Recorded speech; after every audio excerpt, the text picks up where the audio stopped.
because I had a lot of those same thoughts. The first, because this was the second time I saw both of these movies, and I just felt like whether or not it was executed well, each of those segments, I guess, was meant to have like a different sort of feel. Like, oh, we're seeing this from the perspective of the Yeah. media. We're seeing this from the perspective, and so like I don't know if it was executed as well as it could have been. And when I first started watching, I started watching the director's cut. I didn't realize it, Oh which boy. it's like Oh, 4 minutes long. It's not a lot longer, but it's 4 minutes long, but a lot more. There's a lot of violent stuff in there, and a lot more in the sitcom parts. There's a lot more of that type of thing. I think that's maybe why it was maybe a little more disturbing. Because when I re-downloaded it to watch today, I just did the regular version of it, and the sitcom scene is not as long, which is good. There's some other sitcom. There's other things going on with that thing that was like it was long. It was definitely longer.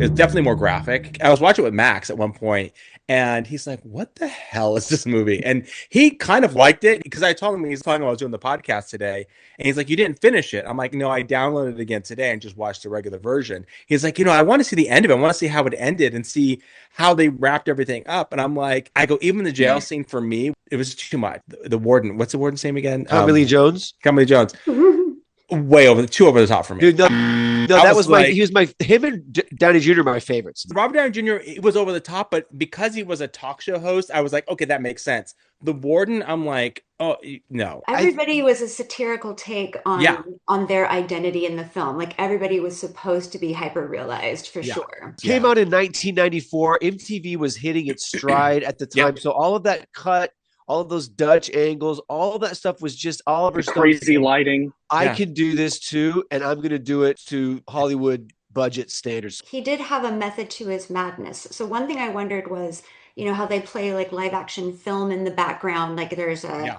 a spot in the hotel room where outside the hotel window, all you see is just like old black and white film playing and not really Yeah. what's happening outside. There's Yeah. always like a sense of they're not in reality, whether that's supposed to like give us this feeling like we're also drug induced. Like there's little plays on that. I wanted to know if that was something that was written into the screenplay. Like was that in screen directions as part of the overall vision from the beginning, like in Tarantino's script?